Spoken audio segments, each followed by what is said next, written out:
Este el DXAS FEBC, de ustedes Radio Comunidad, ta serví para conectar gobierno, privado y mga miembro del comunidad. DXAS 1116, de ustedes Radio Comunidad.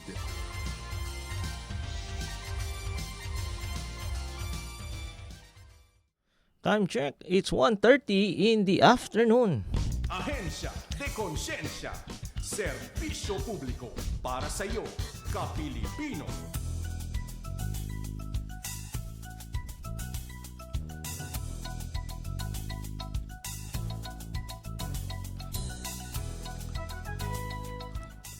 Isang magandang araw sa lahat po ng mga nakikinig sa mga programa natin dito sa 1116 DXAS, your community radio.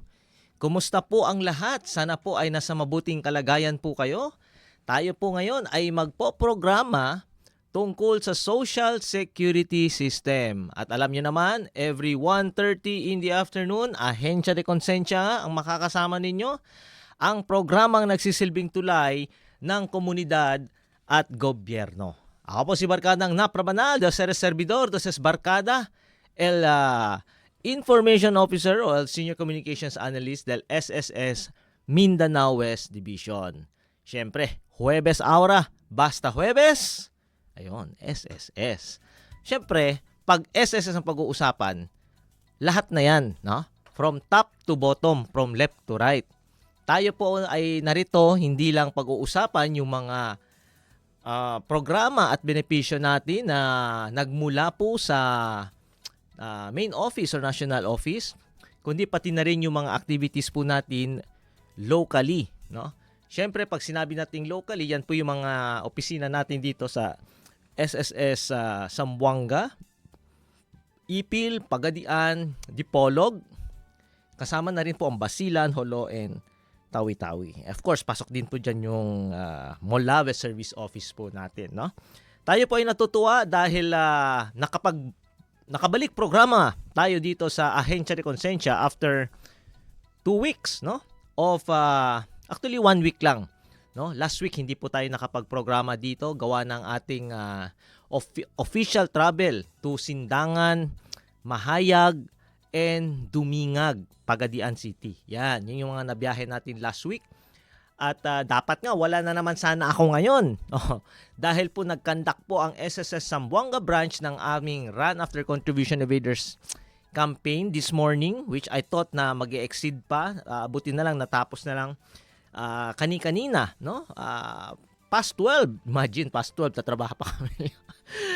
But in case naman hindi ako naka-attend sa Zamboanga branch, ako naman ay dapat nandoon sa Ipil dahil meron din silang conduct of sa Tungawan, no, ng race din, no.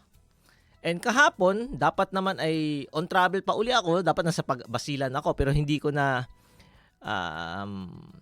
binisita dahil mauubos din yung oras natin na to prepare for some quote unquote more important task, no, kasi yung trabaho natin dito ay alam nyo, mes klause, no?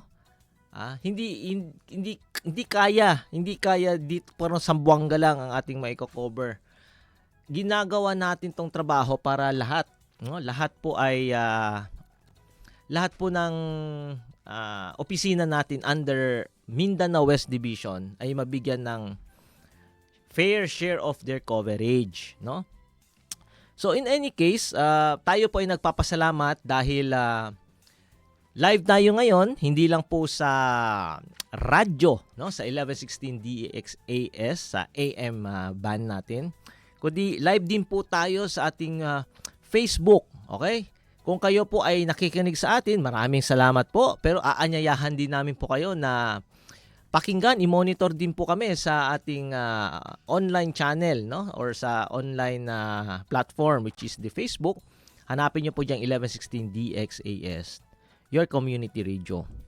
In case you're going to navigate the web, ibig sabihin pupunta rin kayo ng iba't ibang mga social media platforms like YouTube, Instagram, 'di ba? Twitter, yung mga ganyan. napakadali na hindi po kayo mabiktima ng fake news o mga scam. Just make sure you type doon sa search bar yung my SSSPH, no? Yung asterisk ay yung hashtag kung tawagin nila, or yung dash ay yung hashtag or kaya yung at. Medyo nabubulol tayo, no? Lalabas ang result na yung ating official whether it's a page, it's the official account. So hindi po masyado kayong dapat mag-alala, no? Kasi sinasabi natin to ngayon pa lang sinasabi natin para naman maiwasan na mapulot ninyo yung mga hindi po tama na mga impormasyon. No, yun po yung talagang objective natin dito. That's why SSS is trying its best na gawin natin kung pwede nga 24/7, di ba? Although online it's always 24/7, no? Pero yung punto natin dito is that ma-maximize po yung ating yung online avenue na yan, no? Na pwedeng magamit ninyo kung saan kayo most convenient. Okay? So, ganon din, hinihikayat namin kayo, inimbitahan namin kayo to follow hindi lang po ang 1116 DXAS Your Community Radio Facebook page, kundi pati na rin po yung ating official FB page sa Philippine Social Security System, no? And locally, yung ating SSS Information and Announcement. Yan po ay matatagpuan, hindi matatagpuan, syempre nandiyan sa web. Yan po ay yung hindi siya official per se, na tulad nung sa Philippine Social Security System, makikita nyo po yung verified sign, no? But since I am here promoting it, sinasabi ko po sa inyo, klarong-klaro na ito po ay lehitimo. Okay? Yan yung SSS Information and Announcement. Dahil majority of the things that we're going to discuss right now, manggagaling po doon sa Facebook account natin na yan. Tapos pag-uusapan natin yung topic natin na Uplift Assistance Program. Okay? Yan yung topic natin. Ito naman, topic natin to, na-interview na rin po tayo kaninang umaga, ni Ma'am Sara. Si Ma'am Sara Mitulabing sa kanyang programang Hora de Sambasulta. Tama ba? Hora de Sambasulta, no? Oras ng Sambasulta. Kinabakano lang natin, pero tama na yun. Diba? Kasi flexible naman tayo. Pregunta ka natin in English, kaya siya. Diba? Yung mga, basta yun na, you know. So, nagpapasalamat tayo sa kanyang programa dahil menos siya ko sa explica o aklara aura, no? So, yun po. Anyway, you can send us your queries, your concerns sa 0916-296-6625. Kung meron pa kayong mga, again, katanungan, question, meron pa kayong gustong makita na mga improvement sa ating ginagawang programa ngayon, meron po kayong follow-up o anything, you can send it doon po sa ating official text line. While we are also having our live streaming, pwede rin po, pwede nyo po kami padalhan ng mga mensahe dyan. At kung pwede lang, iwasan nyo pong mag-post or mag-comment sa mga live stream na saan-saan, hindi lang dito sa atin. Ng mga inyong mga personal information, gaya ng inyong mga username, yung password, yung mga OTP, SS number, yung mga ganyan, no?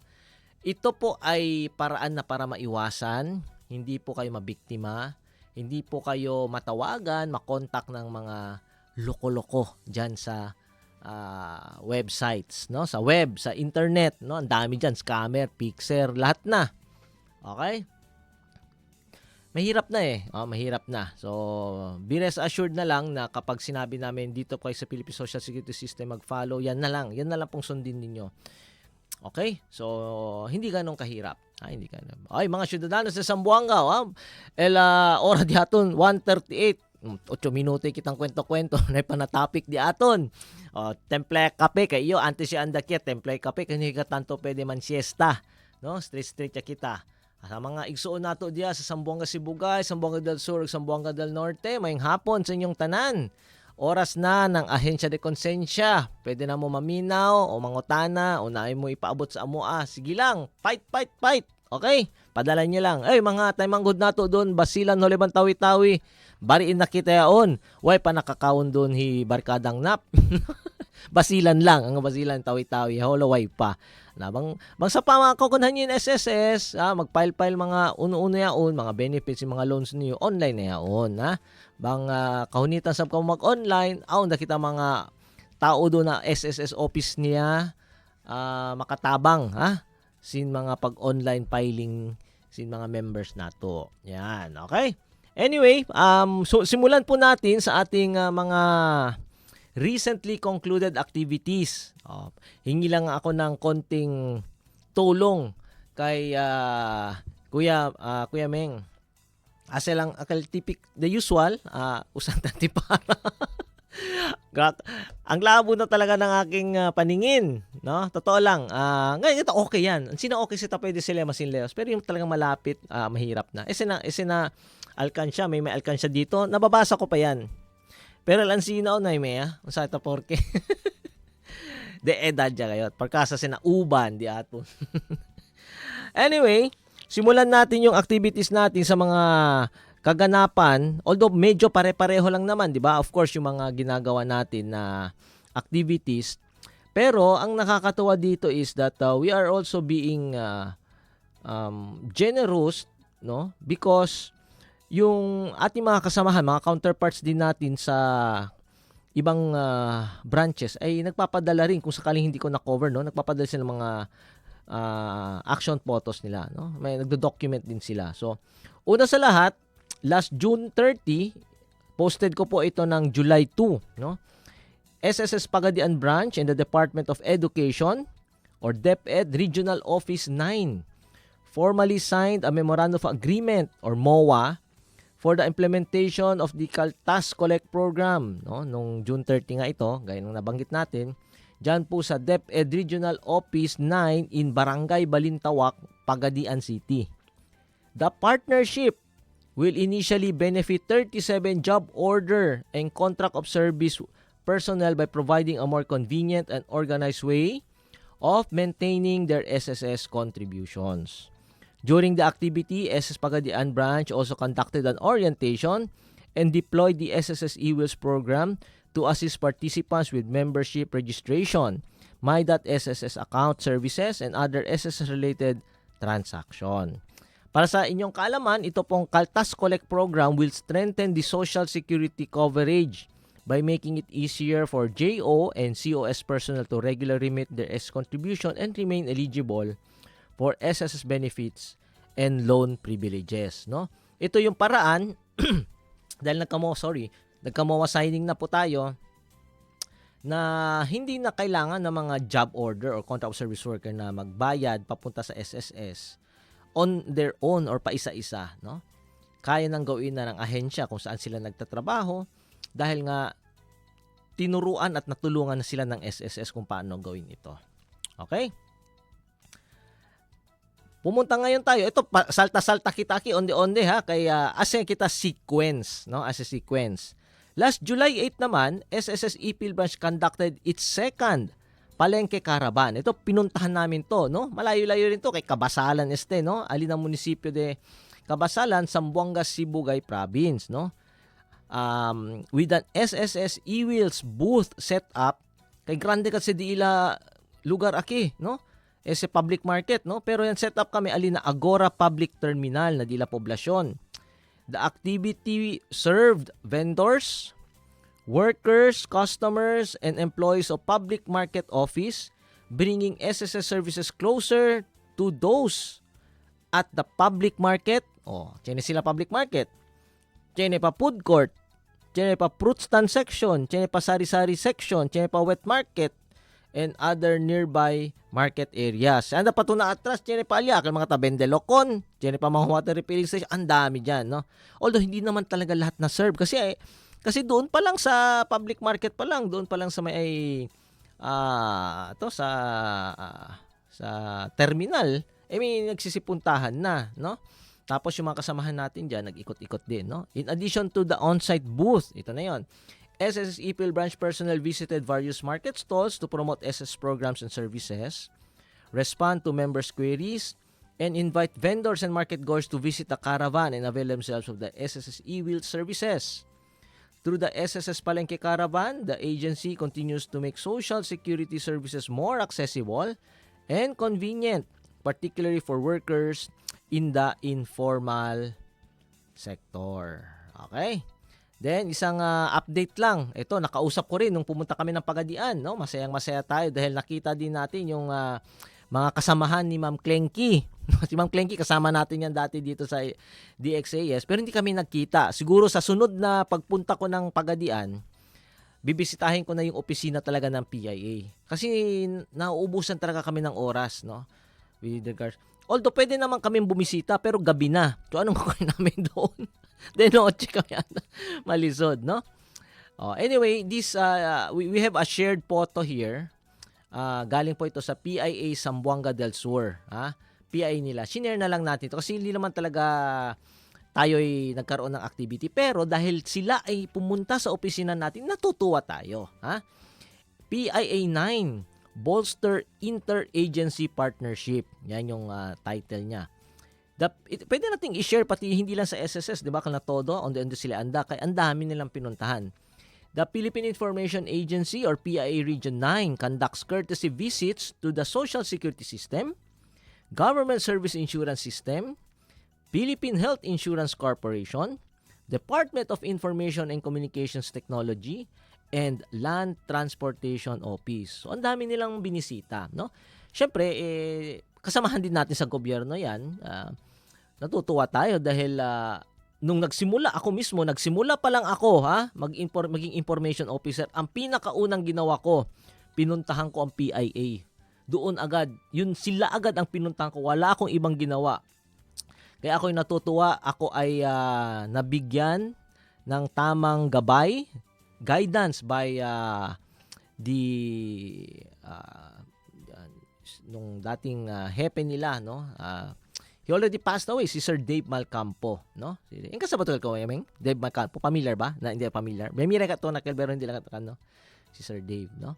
The visits aim to strengthen interagency partnership, establish rapport, and foster harmonious working relationships to support future collaborations and the effective delivery of public information and services. Ayan. Kung makikita nyo po, kung kayo po ay naka-online sa Facebook, ang pumunta po sa atin, ang nag-ikot pala, hindi na pumunta sa atin, ang nag-ikot po dyan ay si Sir Eman Taghoy. No?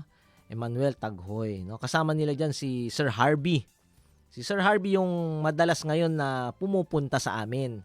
No? Like last time, nung nagkaroon po kami ng race activity, si Sir Harvey at ibang mga kasamahan natin sa ibang media ang nag-cover. Ayun. Okay? Then, dung event naman on July 13, no?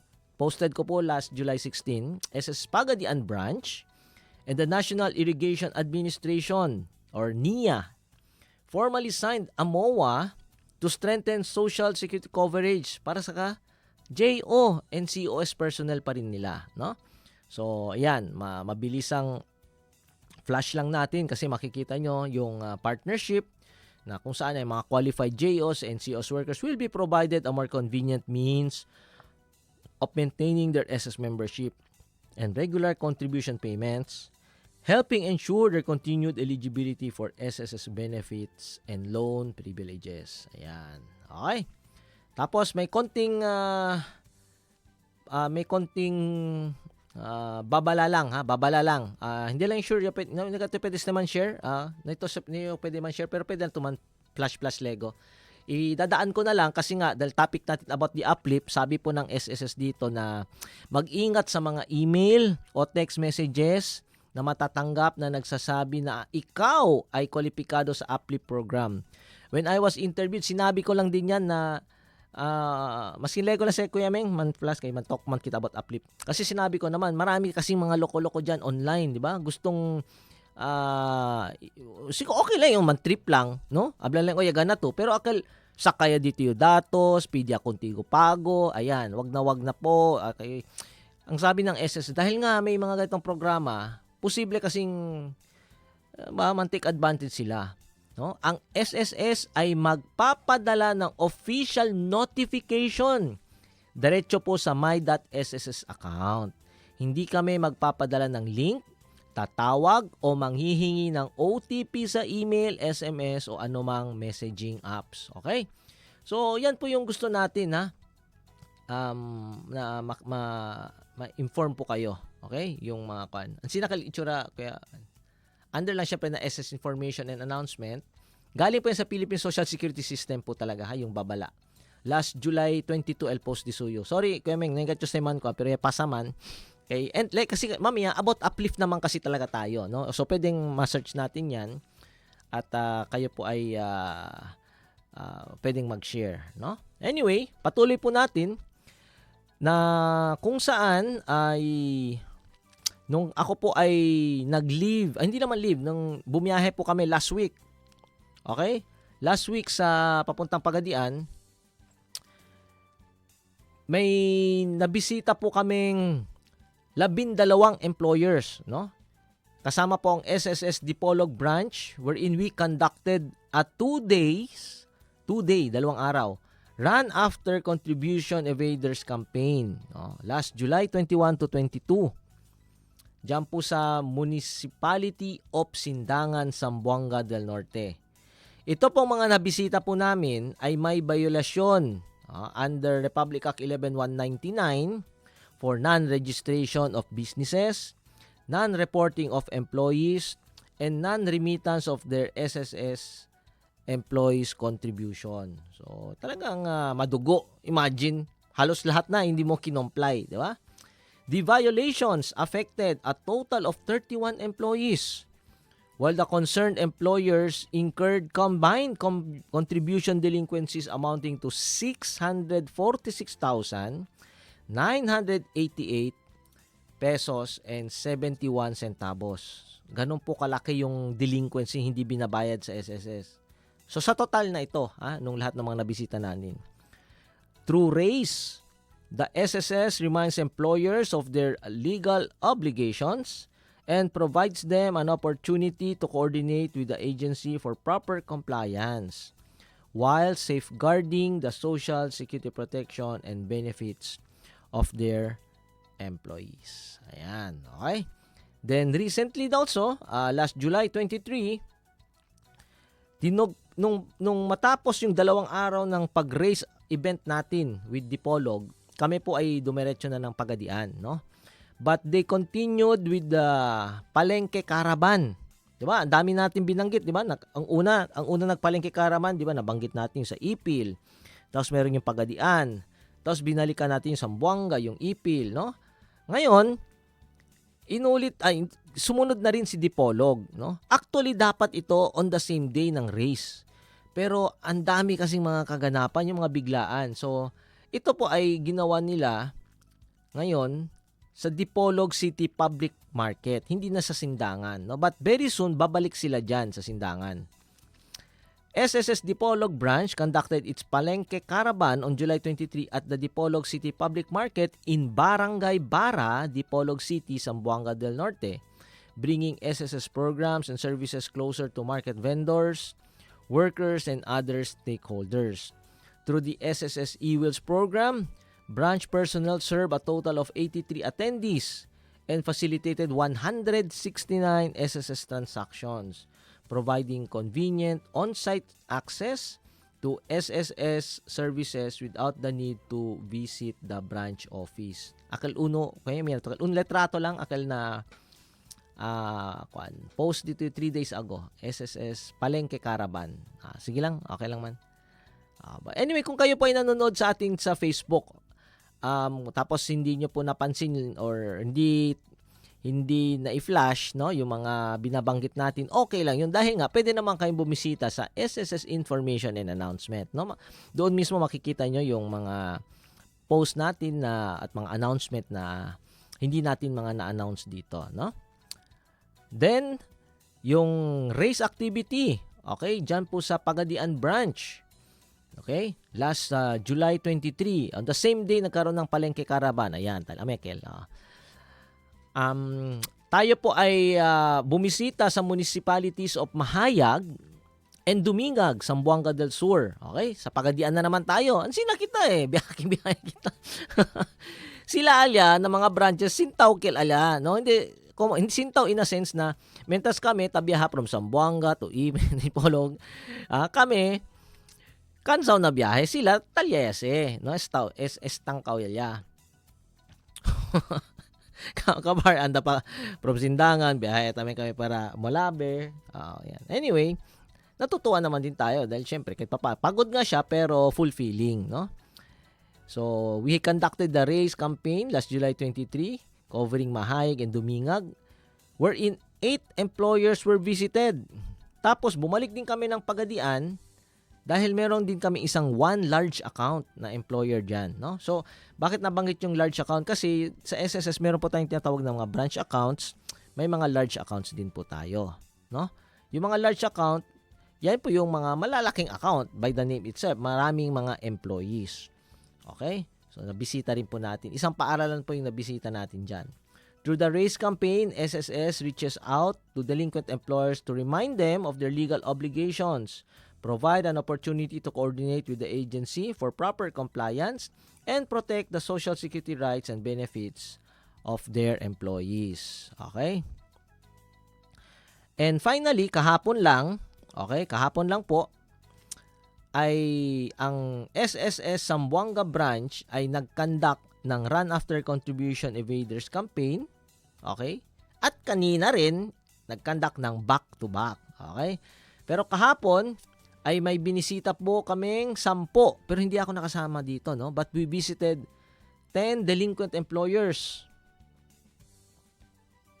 na kung saan ay mayroon itong affected na 105 employees, no? Pag sinabi po kasi nating affected, ibig sabihin, kunyari, isang employer hindi nag-register ng business, meron siyang 10 empleyado, affected employees yung 10 na yon. Ganun ibig sabihin. So ito din, 10 employer ito, ang suma total ng kanilang mga empleyado ay 105. So if ever sabihin na natin gusto nilang mag-loan, hindi makakapag-loan dahil si employer ay delinquent, hindi nagre-remit on time, no? Through the RACE campaign, SSS reminds employers of their legal obligations under the Social Security Act of 2018 and provides them an opportunity to coordinate with the agency for proper compliance while safeguarding the social security protection and benefits of their employees. Okay? So kanina rin, although wala pa tayong mga action photos, sa next week, God willing, we'll be able to upload and properly provide you, no, yung mga ibang mga action photos i-flash natin, no, sa sunod na linggo yung activity natin kanina. So wala lang akong oras na i-upload siya dahil nga dumiretso na tayo dito na ubos yung free time natin para gawin yung mga dapat gawin. Okay? So sa madaling salita, kung mapapansin po ninyo, off muna natin itong phone, okay? So sa madaling salita, although paulit-ulit yung mga activities natin, race, palengke, e-wheels, nakakaroon ito ng, pag madalas nating binabanggit, tapos napapakinggan po ninyo, nakakaroon ito ng normalcy. So, mas maganda ito in a sense na yung mga employers, for example, na hindi compliance, at tayo ay narinig, napanood, no? Magkakaroon sila ngayon ng konsensya, okay? And fear, kung hindi man respect, no? Sa batas, SSS. So, kung ako po ay nagsasalita dito, no? Paulit-ulit, sir, kasumot naman din sa kwento because that's our mandate, no? We can also talk about registration with your SSS, no? Pag sinabi kong, sige, kung gusto nyo mag-apply for loan, yes, we can talk about it. But this stuff are already there na anong tawag natin diyan? Nakaplastar na kasi eh. Pag magsa-search po kayo sa YouTube, nandiyan na kaagad yung mga how-tos niya, di ba? At saka hindi na siya ganun kahirap kasi ang dami na ring mga sabihin na natin although hindi naman tayo ganun kapabor, no? May mga social influencer, may mga YouTuber, di ba? Nagko-cover na ng mga kung paano mag-apply ng ganito, no? But, ang sa akin is, yes, partly, pwede nyo pong sundin sila, panoorin, pakinggan. Wala namang magagawang SS, hindi naman kayo pwede pigilan. Pero you also have to review, you have to research, you have to check. Kasi baka naman may mga maling impormasyon sa 100 na binanggit nila, no? Posible kasi magkamali, masipyat ba?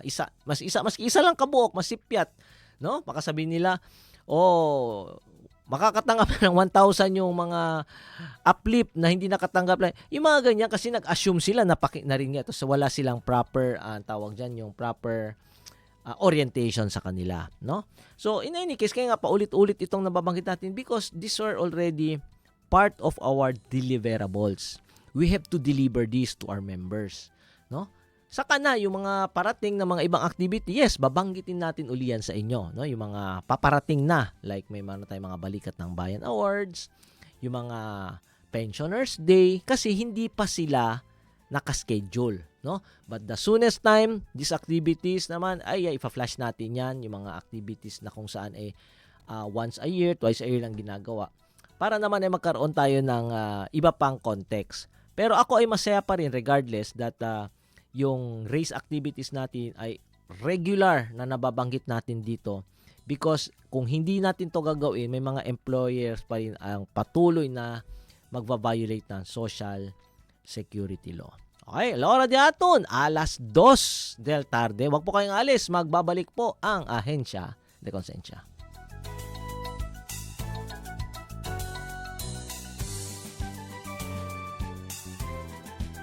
Paano nga ba naipapasa ang HIV? Ang HIV o Human Immunodeficiency Virus ay isang kondisyon kung saan nagiging mahina ang immune system na lumalaban sa sakit. Ang HIV ay karaniwang naipapasa sa pamamagitan ng pakikipagtalik, pagsali ng dugo na infected ng HIV, natusok ng karayom mula sa HIV-infected o nakikigamit ng syringe sa taong nasuring positibo sa HIV. Maaari ring maipasa ng nanay ang HIV sa panganganak o pagpapasuso. Hindi ito naipapasa sa pamamagitan ng pakikipaghalikan o pakikipagyakapan, pakikipagkamay, pakikipaghiraman ng mga kutsilyo at tinidor, tasa o baso, mga upuan sa banyo, mga lamok o iba pang insekto. Ang mga HIV positive ay madaling kapitan ng sakit, kaya't dapat na mag-ingat. Ang paalaala lang ito ay hatid sa inyo ng Department of Health at ng Far East Broadcasting Company, Philippines.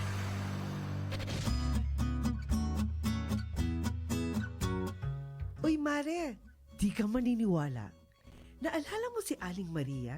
Yung kapitbahay natin? Yung nakatrabaho sa Saudi? Oo, kumusta na siya? Wala na akong balita sa kanya eh. Naku, kakauwi lang niya last week.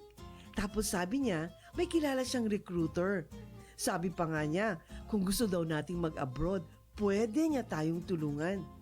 Mabilis makakaalis, walang poproblemahin, at maaahon natin sa kahirapan ang pamilya natin. Talaga ba?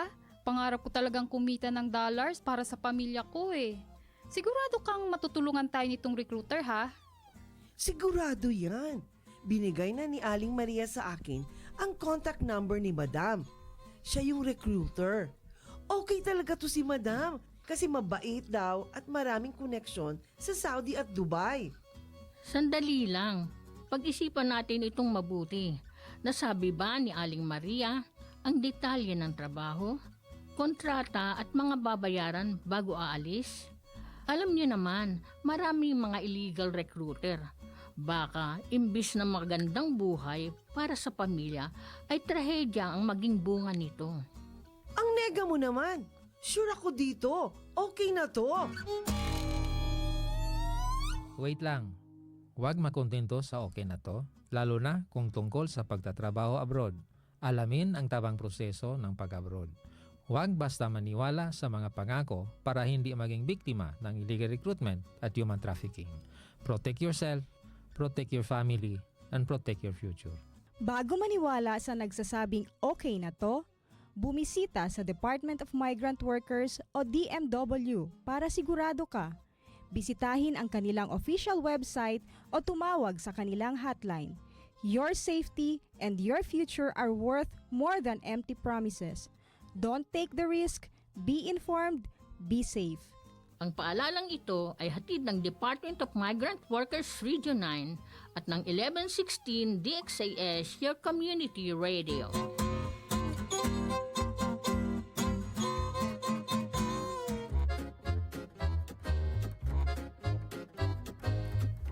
Ay, ano ba to? Ang dami na namang dahong nahulog. Asa na ba ang posporo at susunugin ko itong mga dahon? Naku Mare, alam mo bang delikado yung pagsusunog sa bakuran?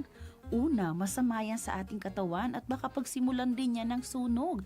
At lalo na dahil sa batas ng Anti-Burning Law o Republic Act 9003 na nagsasabing bawal magsunog ng kahit anong basura sa iyong bakuran. Ay, maniwala ka dyan. Marami nga tayong kapitbahay na nagsusunog lang ng kanilang basura sa bakuran. Oo nga Mare, kaya wag nating silang gayahin. Kasi kung may magrereklamo at napatunayan na nagsunog ka ng basura, ay pwede kang pagbayari ng multa o makulong ng 1 hanggang 12 araw. Ikaw rin, nakakatakot pa naman makulong. Hala, ayoko kayang magbayad ng multa o makulong. Sige na nga, ipapasok ko na lang to sa sako pagkatapos kong walisin. Tutal, may truck naman ng basura dumadaan lagi dito sa atin. O Mare, ayan na yung truck ng basura, bilisan mo na. Isang paalala mula sa 1116 DXAS, your community radio.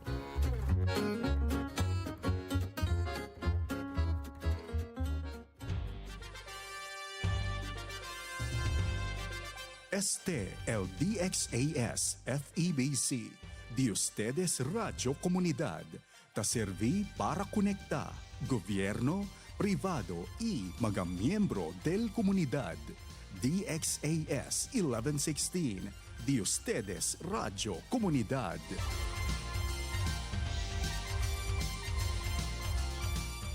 Ahensya de Konsensya, serbisyo publiko para sa iyo, Kapilipino.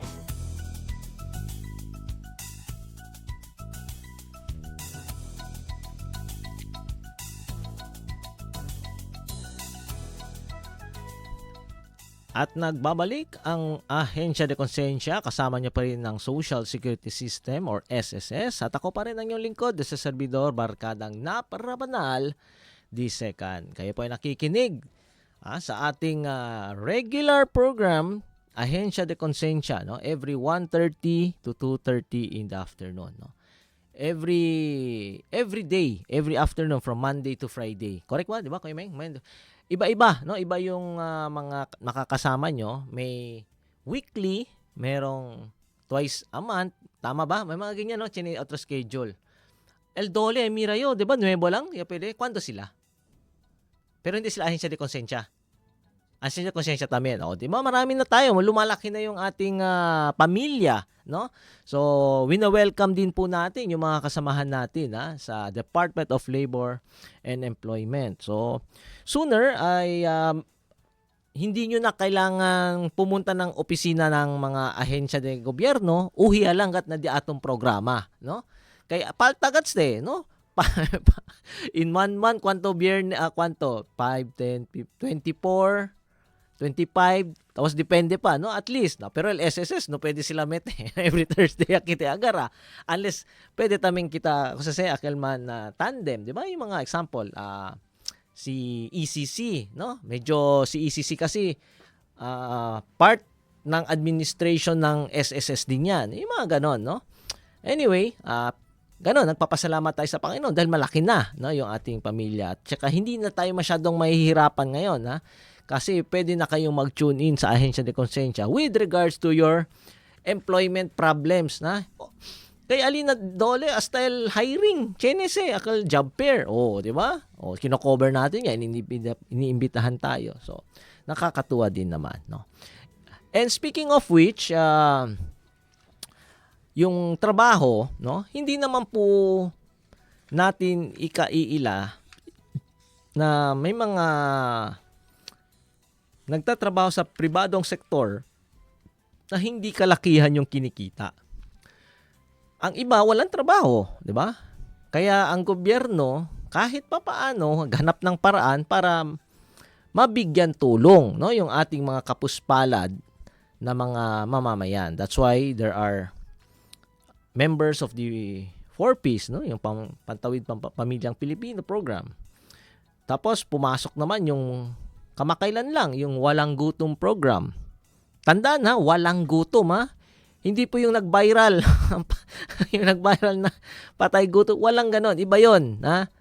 Tapos may mga na survey din, no, under sa PSA community-based monitoring system na mga near poor, yung nasa impoverished area na talaga, no? At pumasok ngayon itong krisis de gasolina. Diba? Todo kita. Yung anespanta, magkwento-kwentuhan kita. Subi 6 peso. Gasolina. My goodness. Sabi to Kemeng, 2 weeks before, ablayo man full tank yo, kay subi 3 peso, ablayo. Yung straight naman, kay subi, ablayo. Next week abaya So na yung man, kung ara, check yung 6 peso man, ablayo. Ren, full tank ka lang tamin nyo otra vez. Ang laki, no? Lahat tayo apektado. That's why, sa krisis sa gitnang silangan, nagkaroon yung, syempre, yung, hindi naman shortage, no, of the fuel, no? Nagkaroon lang talaga ng kamahalan, no? Di ba nasang ngayon? Sinti ka to. Last time I checked, 60 plus pa lang gasolina, 80, circa man 90. At alam naman din natin, basta tumataas yan, di ba? Todo apektaw. Comestibles, di ba? Basta todo yan, no? Karne. Anyway, the government have also provided ayudas already, no, to different sectors in the society. But before the month started, may napakinggan na rin tayo, no? May mga na-anunsyo na i-implement ang ating gobyerno na kung tawagin ay yung Unified Package for Livelihood, Industry, Food, and Transport. Okay? Gaya ng nasabi ko po, kaninang umaga ay na-interview na rin po tayo nito, no? Ito po yung Uplift Assistance Program. While it is true that SSS is part of this, hindi po kami yung nanguna, no? The agency that spearheads this program under the national government ay yung DSWD, no? Kasama natin dito ang Department of Economy, Planning and Development or yung dating NEDA, ang Philippine Statistics Authority na kung saan din ay nagbigay din ng mga datos, no? Para masilip, makita at malaman kung sino yung mga dapat mabigyan ng mga benepisyo na ito. Okay? So kaklaruhin natin na this Uplift Assistance Program is implemented to provide 2,000 pesos to quote-unquote deserving recipients but for every household. Yan po yung kaklaruhin natin. Ang sabi po kasi dito, itong programa ay para sa 7.5 million households. Okay? Usay po ako, antipara. Inilunsad ito ni President Ferdinand R. Marcos Jr. para maprotektahan ang kabuhayan ng mga Pilipino at patatagin ang ekonomiya ng bansa. So, sino-sino makakatanggap dito? Gaya na sabi ko, may 3 grupo. Group 1 ay yung mga 4Ps at walang gutom program household beneficiaries. 3.5 million po ang makakatanggap dyan.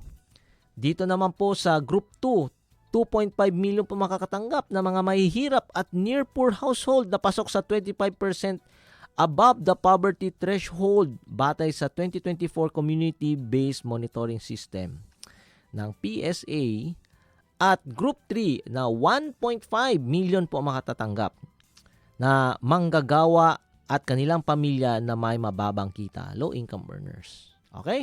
Yan po yon. So bago natin ipagpatuloy, no? Kumustahin po natin yung mga nakikinig sa atin online, nanonood po sa atin sa Facebook account. Si Madam Mife, of course, hindi nawawala yan sa lahat. Hindi lang Akikanaton, na todo programa del 1116 DXAS. Basta pwede le abri yung online account na Facebook, tauwi sa kanaton. So, muchísimas gracias, ma'am, na dito suporta. At ohala no mga uban di aton alinakasan na di aton mga quote and quote households no have already received the uplift program no assistance. Okay? So ipagpatuloy natin. Sino po ba itong mga under group 3 na makakatanggap? Lahat ba ng SSS members? Tandaan po natin, there are 44 million members del SSS. Ang dami nun, ha? Maski dali to 1 peso, kaya 44 million peso siya, kel, di ba? Si 1 peso lang. So, hindi sila lahat. Kaklaruhin natin, hindi sila lahat makakatanggap. Kasi under the 44 million members of the SSS, merong around i-round out na lang natin, no? 30 million workers in the private sector. The rest are self-employed, voluntary members, ayan.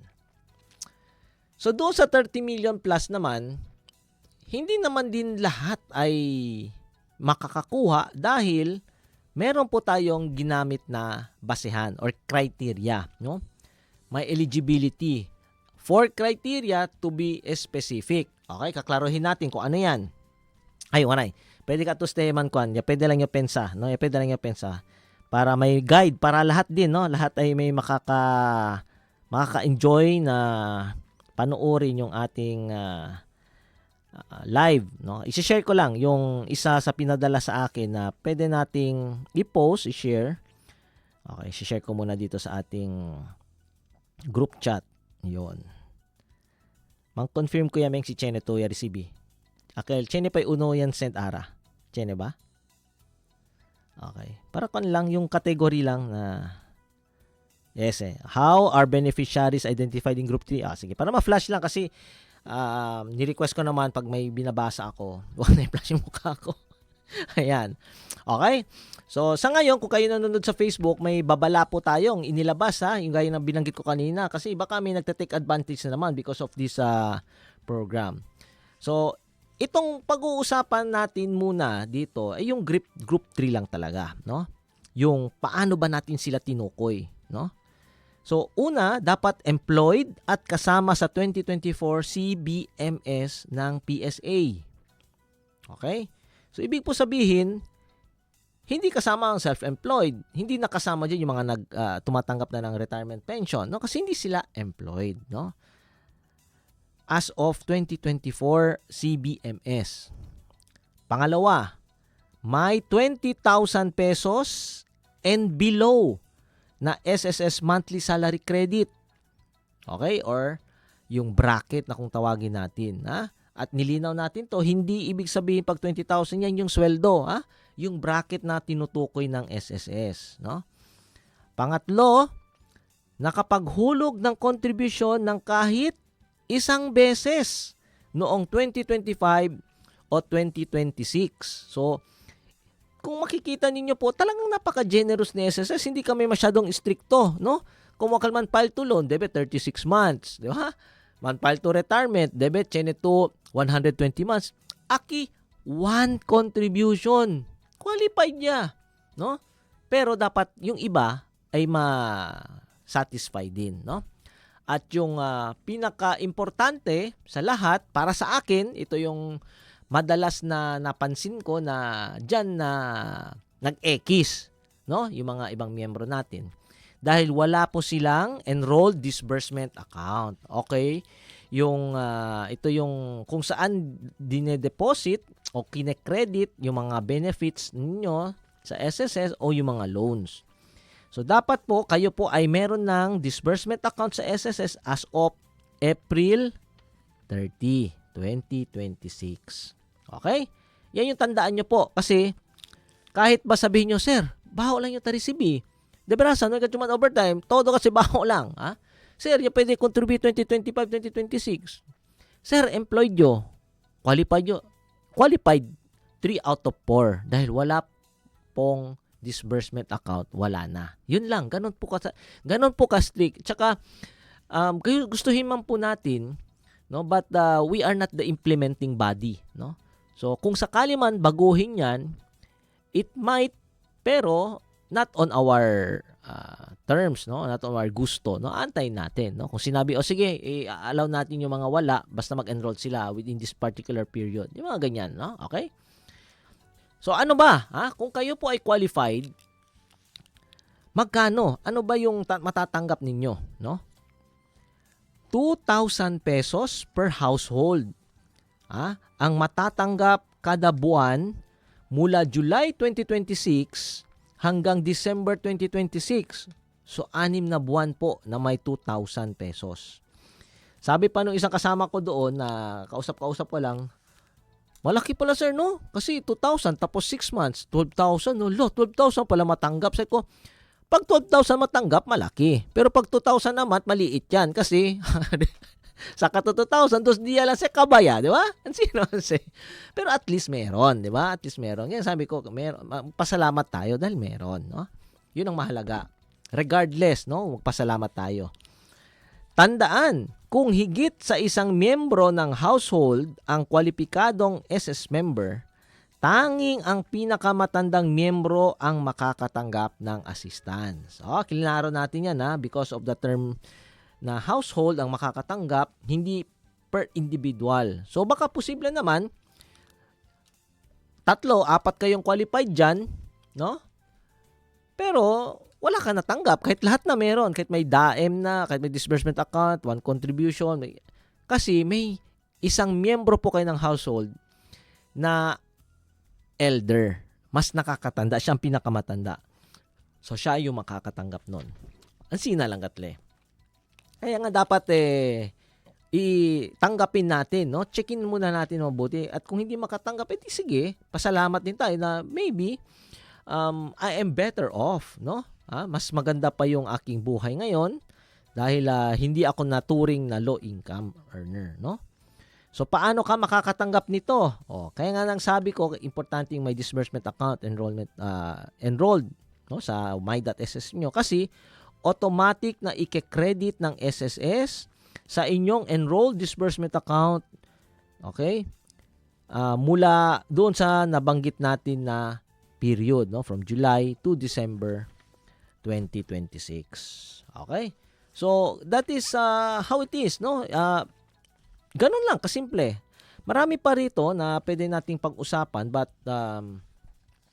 these are already discussed, no? At ilan lang dito yung medyo kailangan lang ng konting clarification. Sige, hahanapin ko yung mga iba kasi dito yung mga target. Yung pinakahuli lang po yung gusto kong i-emphasize, Kasi may mga magtatanong about ng monthly salary credit. Sir, due tayo lang, baho lang yung sweldo. Di ba? Kalendarantes aga.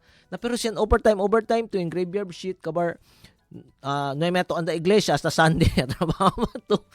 So, bigat dito yung sweldo. Si grande dito sweldo, grande dito yung deposit na SSS. Na grande, subikil naman ti salary credit, grande. Nasiya 2 pa, todo to 5,000 every month. Kabar, Liga Marso, yung overtime ito, kaya to 25,000. Nasayang, sayang, no? Ito kaya qualified. Ganon yun. Ganon yung pagsala dito. Okay? Saan na ba yan? Yung sinasabing... ito. May tanong po kasi, sabi dito, mag-e-enroll pa lang ako ng disbursement account ko sa DAEM. Makakasama ba ako sa susunod na payout? Yan ang tanong, sagot namin dito. In general, sa lahat, hindi po. Dahil ang cut-off para sa verifikasyon ng mga miyembro ng SSS na may nakarehistrong disbursement account ay noong 2020 ay noong Abril 30 or ika-30 na Abril 2026 or April 30, 2026. May katsintahin kita na antipara. Kumpiyansa ngayon. Yun So debe daw, no? Katong mga miyembro nga gusto karon pa lang mag-enroll sa ilang mga disbursement account, di na ma-appeal. Kay gi-verify, gi-verify na sa ato ang mga system katong panahon na pa sa una pa jud, pero so napili na sila. Katong mga karon lang bag-o mag-register, dili na sila ma-appeal. Pero meron pang sinabi dito. kasalukuyang pinag-uusapan ng mga kinauukulang ahensya na bahagi ng uplift kung maisasama na sa susunod na payout ang mga miyembrong mag-e-enroll pa lamang ng kanilang disbursement account. Kaya rin ng kwento-kwento kita, no? Tiene posibilidad, no? Pero no hay pa kami finalmente DCD, okay? Kasi naintindihan yan nila no? Kasi posible naman, kawawa yung isa, talagang hirap na hirap dahil lang hindi nakapag-enroll. Ayaw niya mag-enroll kasi sabi niya, si man enroll yung savings account, baka persawya, baka man loan, no kiri man loan. Tempting. Pero gaya ng sabi ko, di ba, kahit saan, dati pa, kahit hindi pa ako na-interview ni Ma'am Sara kanina, pag may sinabi po kasi ang isang opisina, ahensya ng gobyerno, malamang sa malamang, sumunod po kayo, no? Yaabla, rehistra na, Comelec, kay para pwede botar. Naaras example lang, next month, ano siya si Presidente, example lang Presidente Marco, example lang naman. Sabi niya, lahat ng bumoto sa akin, meron kami listahan, lumabas, bibigyan ng 5,000. Na ito, maskin abla to, na pensamento dito, tampurpihan to di barkada, BBM, pero na ito man register na Comelec, nasayang, di ba? Yun yung sinasabi natin. Kung nagrehistro ka, example lang yan disclaimer, walang ganon. Example lang. Para magkaroon lang ako ng halimbawa. Pag may sinabi naman ng gobyerno, sumunod na. El otro tamang Kuya Meng, sabi to takre. Pero todo sila taan na deadline. Di ba? Ako na to mahiligat na deadline. Deadline natin July 30. Todo series. Este dia tamen anda. Di ba? Bigyan nyo ng time. Sabi ni PSA, lahat po kayo dapat magparehistro na kasi ito yung database ng gobyerno. Kaya na, otro nasyon, ansina, todo chenia. Por eso, ang rato tapede kuhi, no? Akal mga kriminal, chenia daw mga record. Example, na dito community, tali, ubus ka, ma-description, ito rato lang, no? Huwag niyong tingnan it's a violation of data privacy. May mga safeguards naman yan. But with regards sa accountability, with regards na mabilang po tayo, maisama po tayo sa tamang pag-assess ng mga programa. Example, kailangan malaman ilan ang membro ilan ang tao per family. Yun, may check ng maayos yan kasi nagparehistro po kayo. Naaras, mira to mga advantage, no? With regards to those who registered na PSA. Pwede dahil man akop na SSS, di ba? Annual confirmation of pensioners. Pwede, tausal database del PSA. Okay? Ano pa? Pwede kayong kumuha ng My SSS card. Tausal naman ang record del PSA. No? Ang dami pang pwedeng magamit niyan. So, yan yung sinasabi ko. Kapag sinabi namin paborman enroll disbursement account para hindi malisod. Okay? Yakre cheni ara, no? Kosa tarisibi. So, hopefully, para sa iba sana maging, ayoko sabihin na nagsisihan tayo dito, parang lesson ba na sa sunod, taablayo ara, kreda, yun. For example, ablayo ara, akal mga man retire, akal mga 58, 59 years old, and then SSS, man de check KL record, mutuo mo. Dili ko katong, ugma, mag-16 ako, bisita ko sa SSS sa sunod nga bulan. Mayaan na kay liga to alya, sir, dito ID pati birth certificate, hindi tantupahan. Di ba? So, sayang. Okay? And finally, ang katanungan, kasama ba mga pensionado sa Uplift Assistance? Hindi po kasama yung mga retiree kasi hindi naman sila, hindi na sila currently working or most likely, pag ang iba dyan, baka naisama doon sa ibang programa, no? Na mga, sa Group 1 or Group 2, posible po sila. Okay? So, maraming salamat. Sana marami po kayong natutunan, lalong-lalo yung mga nakikinig po sa atin. Sana na-share nyo po ito. At wag nyo agad i-off inyong radyo kung sabi, hindi ka nyo intro list. Relevant na. Next time, i-share nyo po. At least nakadagdag po ng kaalaman itong ating pinag-usapan ngayon. Remember na, gaya na usapan namin kanina, no? You have to think positively. Optimist kita. If I did not receive ayuda, it means nasa mabuting kalagayan ako, no? Hindi ako mahirap, I'm blessed by the Lord, di ba? Parang ganon. Equal na SSS, yung receive, hindi tanpile sickness benefit, hindi tanpile disability benefit. Hindi tan benefit na death el mio more. Kaya si bibo yo mapor sa'yo. Yung mga ganon, no? So let's thank the Lord for the blessings that we have received, no? It doesn't mean wala ka nakuha sa gobyerno. Ibig sabihin, quote and quote malas ka, no? There are things that ang dami dyan hindi mo nakikita na you have to be very thankful for. Okay? Ganun lang po yan. Amen. So anyway, pasalamatan na natin lahat ng mga kasamahan natin dito sa 1116 DXAS. Si Kuya Meng na ang nag-iisang super tech ngayon. Nasa labas na po si Kuya Fons. Salamat sa pag-interview kanina, Ma'am Sara. Kay Ma'am Dang sa pag-guide din po sa atin. Kay Pastor Eman. Oh. Kay Ma'am April. Tumutulong na rin sa pag-assist sa atin dito. So tumutulong sa pag-assist. No, redundant na yun. Tulong, assist. So maraming salamat po. Sa mga kasama, overtime eh. Salamat po sa mga kasama natin sa SSS, no? Si Attorney Phyllis Sartes sa Zamboanga Branch, Ma'am Irene Laksamana sa Mindanao West Division, tsaka kay Dr. Lilani Midijan sa Mindanao Operations Group.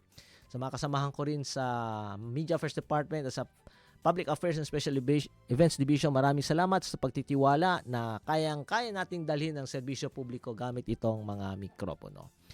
Este si Barkadang Naprabanal nagpapaalam, nagsasabi, huwag niyo pong kalimutan, laging tandaan. Basta Huwebes, SSS. Bye-bye, God bless. See you next week.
Inyong napakinggan ang programang Ahensya de Konsiyensya.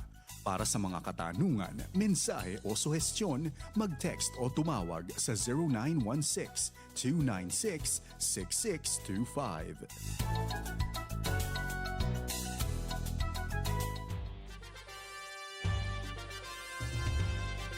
Este el DXAS FEBC, de ustedes Radio Comunidad.